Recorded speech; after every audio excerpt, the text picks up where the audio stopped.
Здравейте, приятели! Продължаваме нашата поредица видео за бойни изкуства. Този път ще ви разкажа накратко за пореден път за подвизите на Грандмастър Хван Джен Нам по време на Корейската война. Малко по-подробно, с повече детайли, отколкото в някои предишни наши видеа. Преди всичко трябва да се знае, че корейските бойни изкуства, от които в наши дни най-популярно е таеквондо, далеч не се изчерпват с единствено и само с таеквондо, нито с неговия предшественик, традиционното бойно изкуство на Таекион.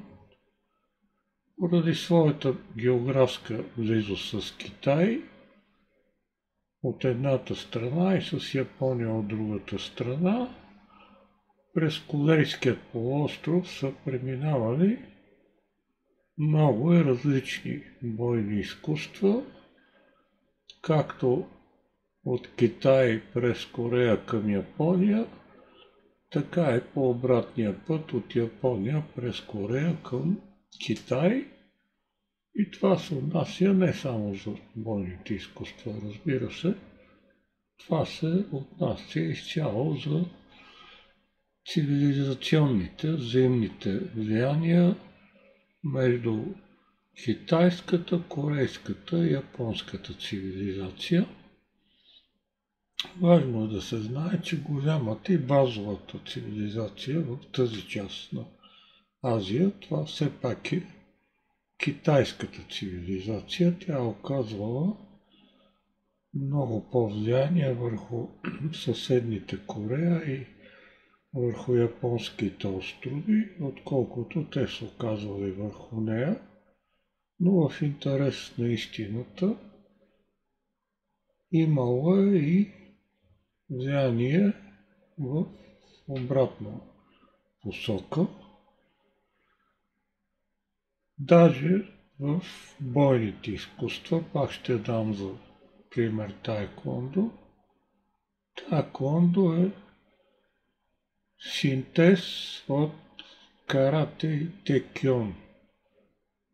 Японското карате, японското традиционно карате дава на таеквондо неговите техники с крака, стойки, удари и блокове, а под влияние на традиционният корейски текьон тези техники с крака биват усъвършенствани и разработени, може да се каже, практически съвършено.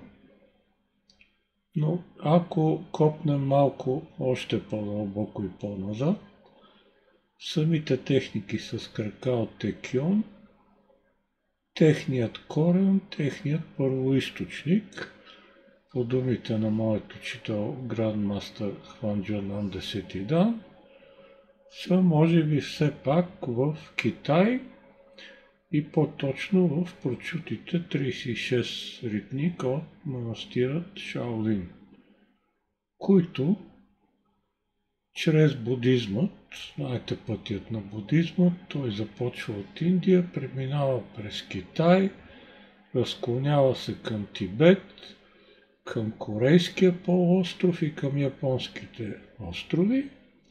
Т.е. по този път, чрез най-вероятно пътуващи будистки монаси, които са владели изкуството на Шаолин, тази техника на 36 китайски ритника преминава в Корея и там корейците я натурализират, усъвършенстват и доразработват.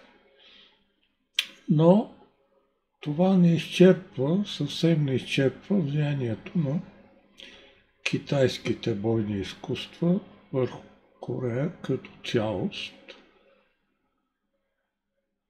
Пак моят учител, грандмастер Хван Джан, цял живот на практика може да се каже, наред с корейските и японските бойни изкуства е изучавал и усъвършенствал и много традиционни китайски стилове, за които ще стане дума в това видео. Апропо, неговия подход към бойните изкуства беше универсален, въпреки че най-често името му се свързва с Текион, тъй като той е големият майстор-патриарх на Текион в Корея изобщо. Самият майстор Хван споделяше, че той се е стремял през целия си живот да изучава всякакви бойни изкуства, различни стилове, различни направления и от тях, върху тяхната основа да синтезира своя уникален боен стил.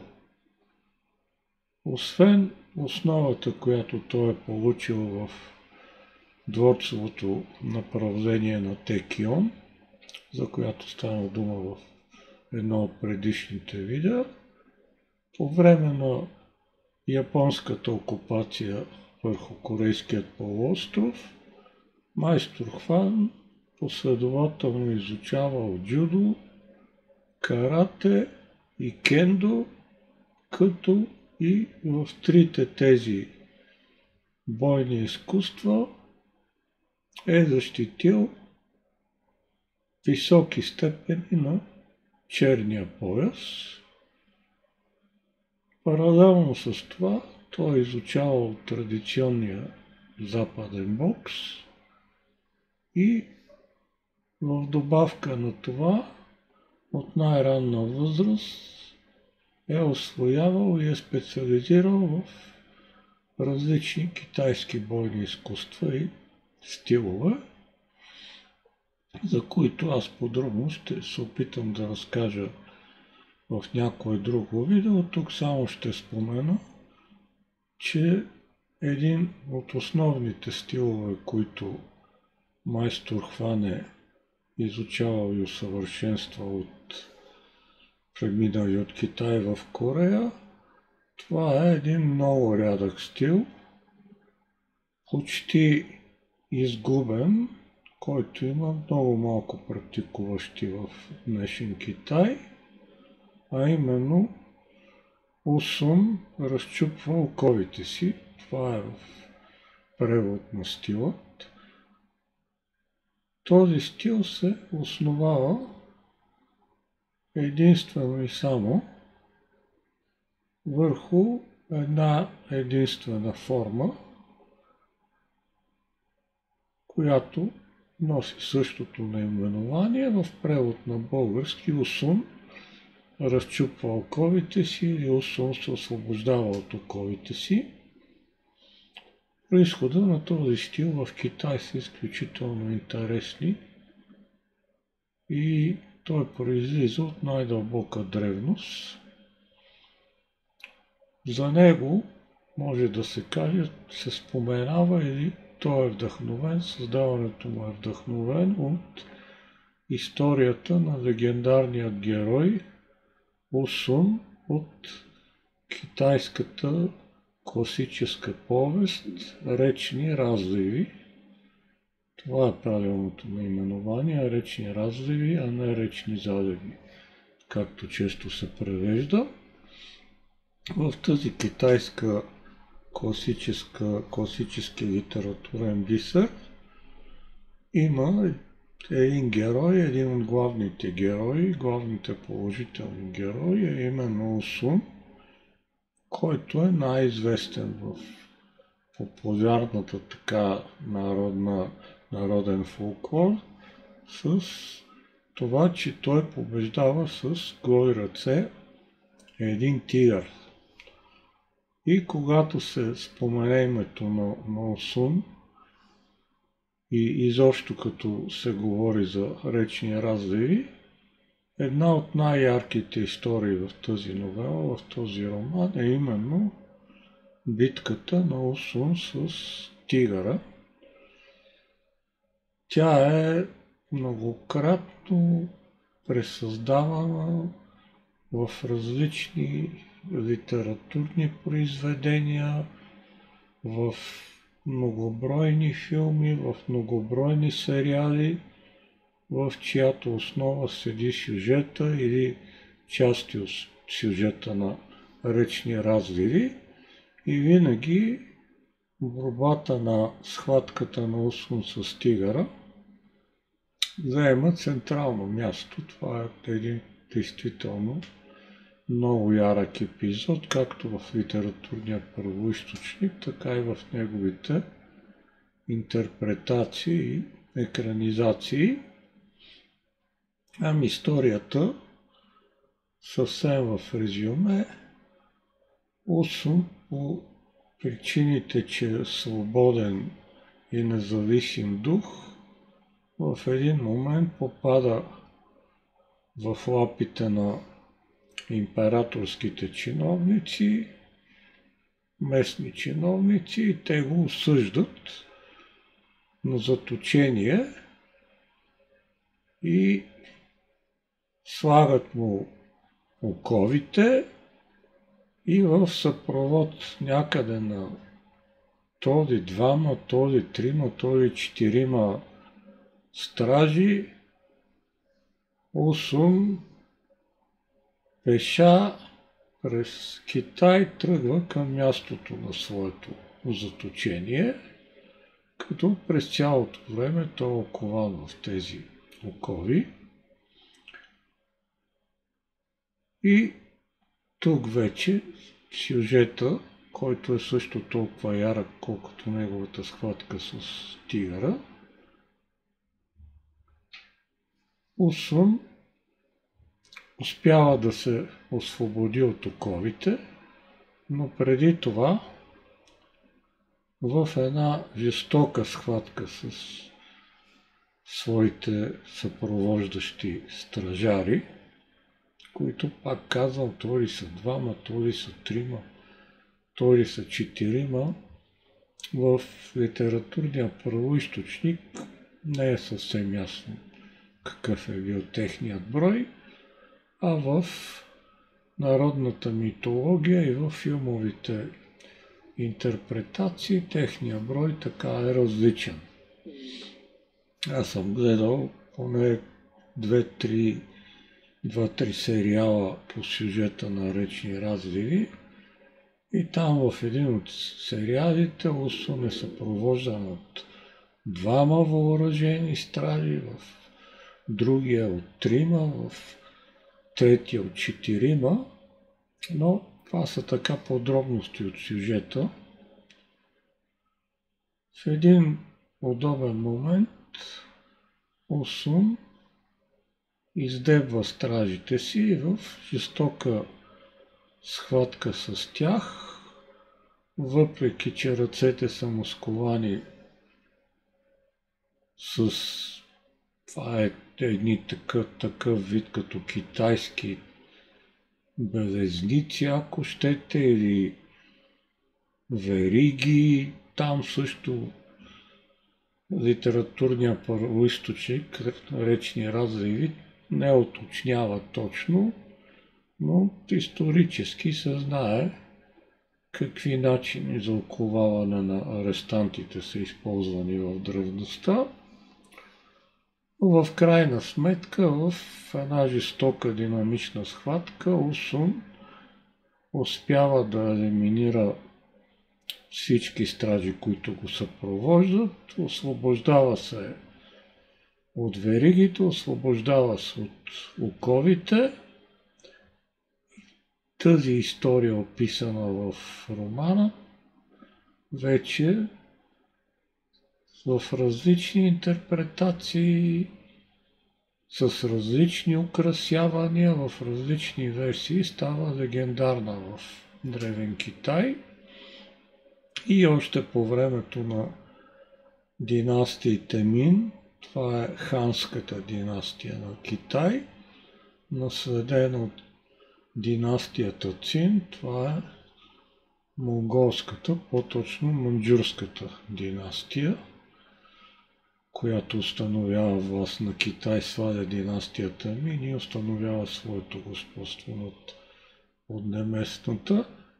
Този сюжет на как Осун побеждава тигъра и как Осун се освобождава от оковите е изключително популярен. Той се преразказва от народните бардове, по него се пишат стихове, той се представя в китайската опера, също на празници народни се играе тази сценка от майстори на бойните изкуства. Изобщо сюжета има огромна популярност за изключително дълго време в китайската история и не на последно място той вдъхновява и създаването на една бойна форма, за която може да се каже в някакъв смисъл, че представлява и един специфичен боен стил, който в превод на български, както казах вече, или Осун се освобождава от оковите си, или Осун счупва оковите си, но в тази форма основното е борбата, схватката на Осун, докато ръцете му са блокирани от веригите, от белезниците, от съответните ограничения в физическото движение, как той успява главно с ритници с крак, удари с рамо, удари с глава, удари с таз, акробатични техники, много бърз и ловък крачен маньовър, успява в крайна сметка да победи съпровождащите го стражари и да избяга на свобода. И тази форма пресъздава съвсем картинно именно този епизод от Речни разливи. Самата форма има 16 движения, като 6 от тях са техники с крака, т.е. ритници. Всъщност, дали са точно 6 или са 5 или са 7, не може да се каже с абсолютна точност, тъй като формата, като всяка спонтанно възникнала след народа форма на бойно изкуство, тя има многобройни интерпретации, едни в Северен Китай, други в Южен Китай. Тоест, нейната основа навсякъде е една и съща, но тя се различава в детайлите. Примерно, в някои варианти има много удари с окованите от веригите ръце, които използва Осун. В други форми се използват много лакти, рамена. В трети форми има включени и акробатични движения, но по своя характер това е една такава изключително интересна форма, тъй като за разлика, даже не форма, както казах, а вероятно може да се нарече и самостоен боен стил, която в нея не могат да се видят характерните блокове и удари, т.е. техниките с ръце, примерно както са в Шаолин Чиан, в Нан Чиан и в другите китайски стилове. В нея ударението, акцента е върху комбинация от високи и ниски ритници и като се започне удари с глава, удари с ramена, удари с таз, удари с колена и удари с лакти, т.е. с всички други оръжия на тялото, с изключение на ръцете, въпреки че има удари и блокове с двете събрани ръце. Това все едно, както те са оковани в белезниците и в веригите, според източника, според легендарната история в речни разливи. И тук специално трябва да се подчертае, че в описанията в съвременната китайска литература за бойни изкуства тази форма, преведено на наш език, се споменава, че била езотерична. Тоест, нейното правилно практикуване, нейната истинска същност е било достъпно само за посветени в нея, които са се специализирали под ръководството на вещи учители, вещи майстори във формата.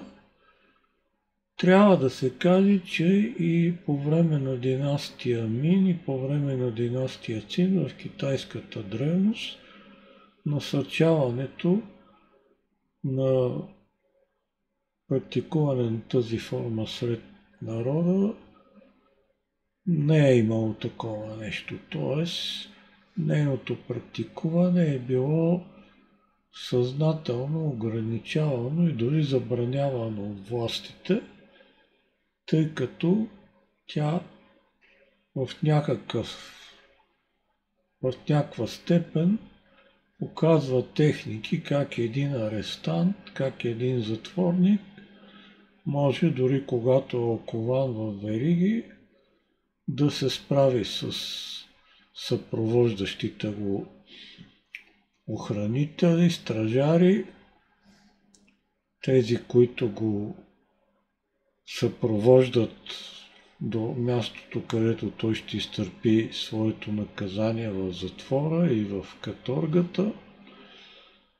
И за това формата е практикувана общо взето в тайна и то предимно в рамките на отделни китайски тайни общества и благодарение на своето съществуване, практикуване в тези китайски тайни общества, тя се запазила, както казах, в няколко различни варианта, но върху обща основа. Но за голямо съжаление, в течение на десетилетията, на столетията, нейното практикуване поради малката и популярност сред широките народни маси, да употребим този шаблон, нейното практикуване, нейният истински смисъл, нейните тънкости са били достояние само на малцина майстори и на техните ученици, но така или иначе формата е достигнала и до наши дни и някъде около 70-те, 80-те години все още е била демонстрирана на такива китайски турнири или състезания, съревнования по форми, но ако човек тръгне да търси в наши дни сведения и изпълнения на тази форма на видео или в писмен вид, ще се сблъска с една такава стена на мълчание. Има отделни видеа, които показват или цялата форма, или отделни нейни елементи, но аз се опитал така да преровя китайските видеоблогове и китайските социални мрежи. Има няколко десетки клипа, може би, даже би не няколко десетки, а десетина клипа, които показват различни варианти изпълнения на формата, като по мое скромно мнение две или три от тези изпълнения заслужават внимание от гледна точка на показаното в тях майсторство. Всичко останало е в някаква степен несъвършено или поради липса на високи психофизически качества у изпълнителите, или поради това, че с течение на времето важните, ключовите елементи на формата са били изгубени и са останали някъде назад в историята, но така или иначе, като видео тя може да се види, но пак ви казвам, около десетина клипа, които се, разбира се, тиражират много широко, и от тези десетина клипа два, максимум три показват наистина на високо майсторско ниво изпълнение на Усун се освобождава от оковите си и Усун разчупва оковите си, наименованието на формата. Защо тази форма с времето се е изгубила, освен че нейното практикуване е било под гласна или негласна забрана, тя е изключително трудна, поставя изключително високи изисквания върху практикуващия. Там има една комбинация от виртуозни високи ритници,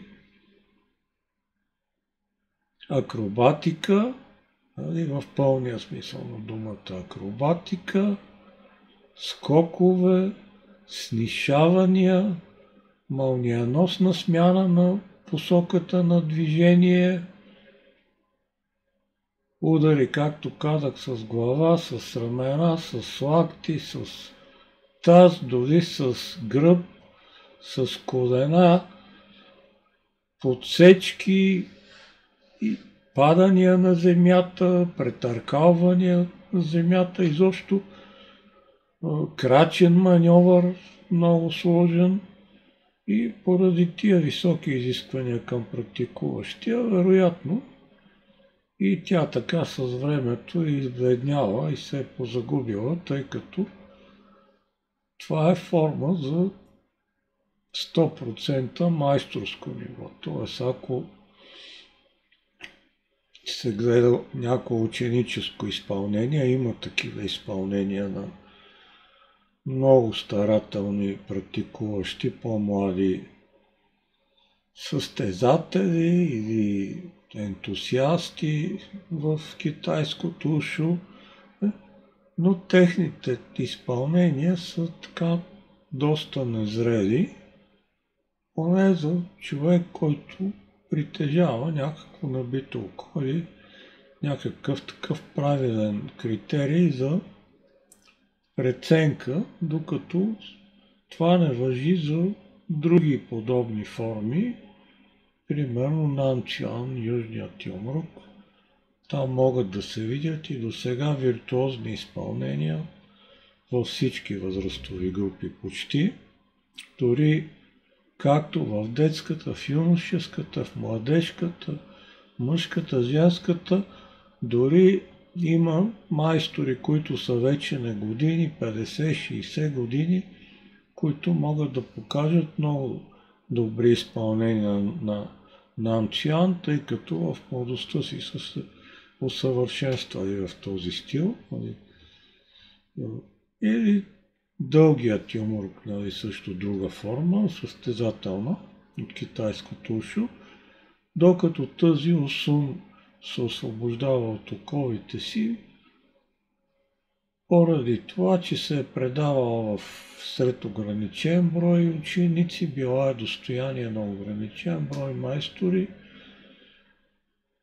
изключително трудна за правилно изпълнение, за пълно изпълнение, защото някои от съвременните изпълнения, те не са пълни. Т.е. примерно има изпълнения, в които височината на ритниците сравнително използват се или ниски ритници, или ритници така на средно ниво.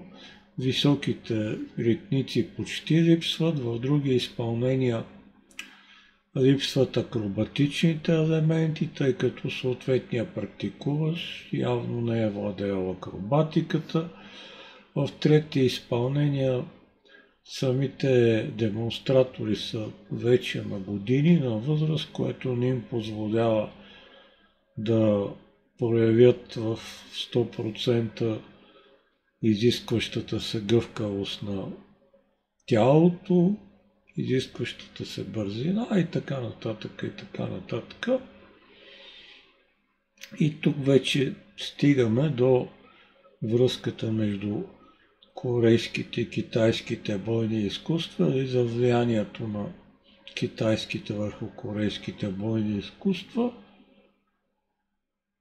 Тази форма в много ранен исторически период прониква в Корея. Корея по това време е била васална държава на Поднебесната империя. Имало е значителен търговски обмен, много дълбоки връзки във всякакво отношение, цивилизационно като цяло, между китайската, яко може да се каже корейската цивилизация и тази форма, така или иначе проникнала в Корея и там на местна почва корейските майстори са създали нейни варианти пак върху тази обща основа, 16 базови движения, но какво са доусъвършенствали във формата корейците? Те са имплементирали в формата прочутите корейски ритници от Текьон. Тоест, в корейския вариант на формата могат да се видят и ниски, и на средно ниво, и вече тези, които са запазена марка на корейските майстори по Текьон, високи ритници на височина на главата и дори над нея. Също могат да се видят скоковете, които са изключително типични както за традиционния текьон, така по-късно и за таеквондо. И тук корейците вкарват и друга своя специализирана техника, т.е. обогатяват формата с пак прочутите фамозни техники удари с глава, които в първоначалния вариант на формата също са фигурирали, но в китайските бойни изкуства, поне съвременните варианти на ушу, почти не могат да се видят техники с глава, т.е. този период 60-те, 70-те, 80-те години, 90-те, 2000-та година, когато се формира така новото съвременното спортно състезателно ушу, тези удари с глава по причини, които всеки от вас може да предположи, общо взето са отпаднали, са се изгубили. В корейското таеквондо и в китайското карате, ако вземе човек някакъв учебник в някои от учебниците ще види показани тези удари с глава. За пример, в голямата енциклопедия на генерал Чойхон по таеквондо фигурират ударите с глава, удар напред, удар страни и удар назад.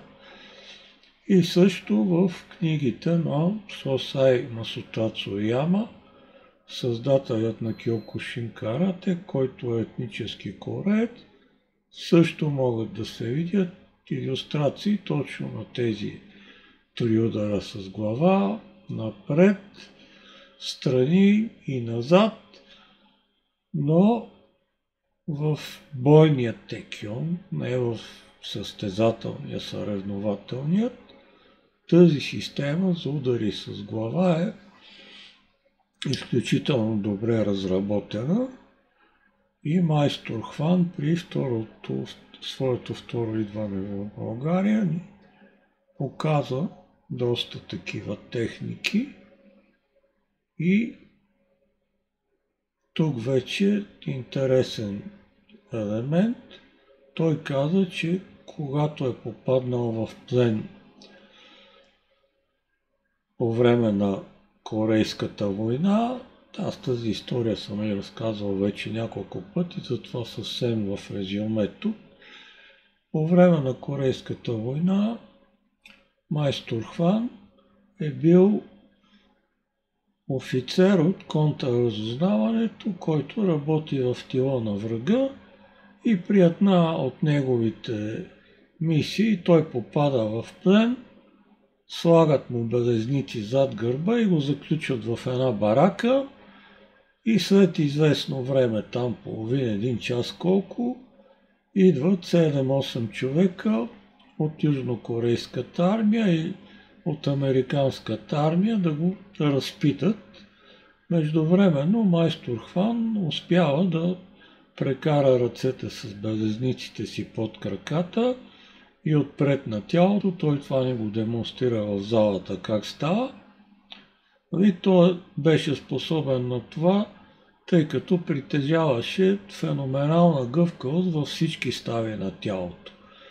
Тоест, дори в малките стави на китките, ако щете, на пръстите, на цялото му тяло беше все едно без кости, все едно от гума и това на 50-60 годишна възраст вече.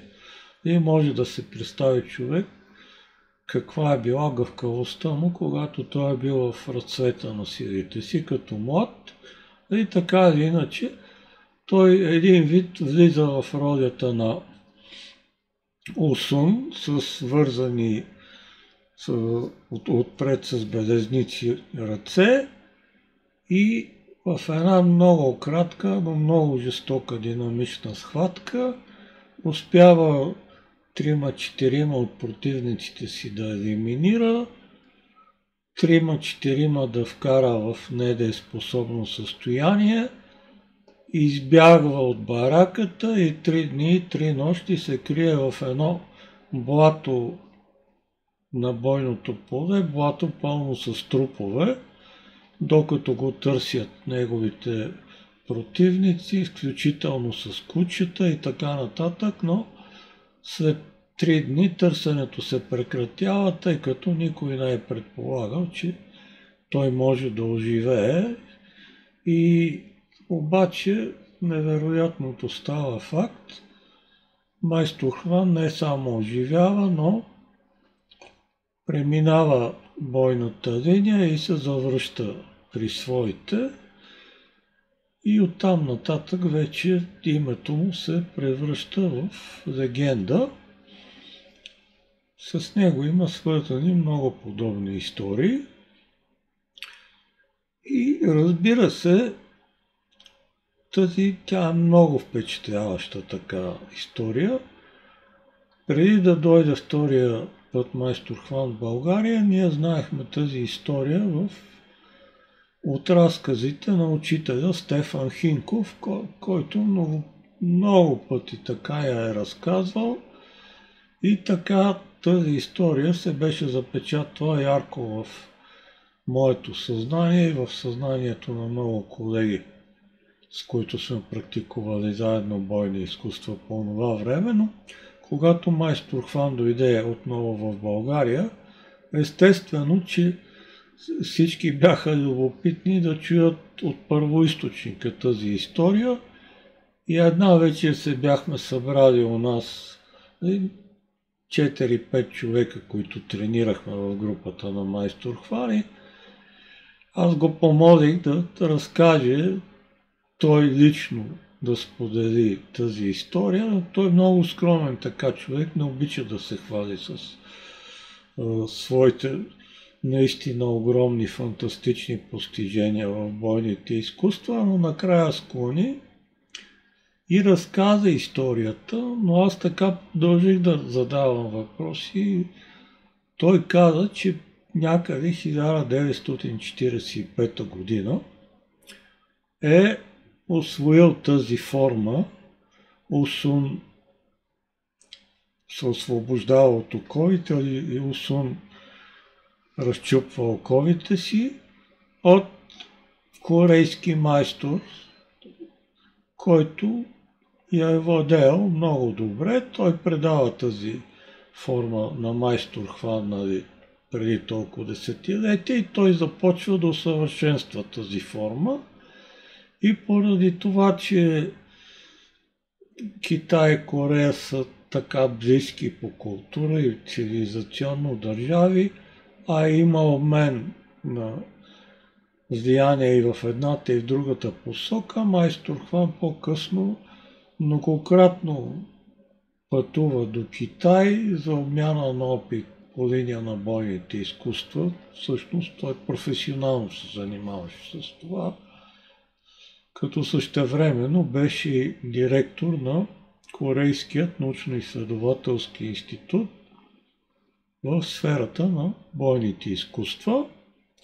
Той продължава да усъвършенства тази форма в различни нейни варианти и той сподели, че всъщност благодарение на това, че е владеел, той не употреби този израз в съвършенство, тази форма, това много му е помогнало да се справи в такава изключително трудна ситуация.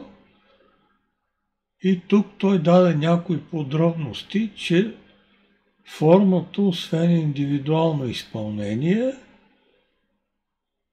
още се работи от 3 и от 5, като когато формата се работи от 3, единият е с условно вързани ръце, обикновено изпълнителят просто хваща двете си ръце така една за друга пред тялото, а 2 го атакуват с различни оръжия. Няма точно определение с какви оръжия го атакуват. Те играят ролята на тези 2 стражари, които съпровождат Усун към пътя му към каторгата. Или с мечове са въоръжени, или с тояги са въоръжени, или с различни други китайски оръжия и хладни са въоръжени.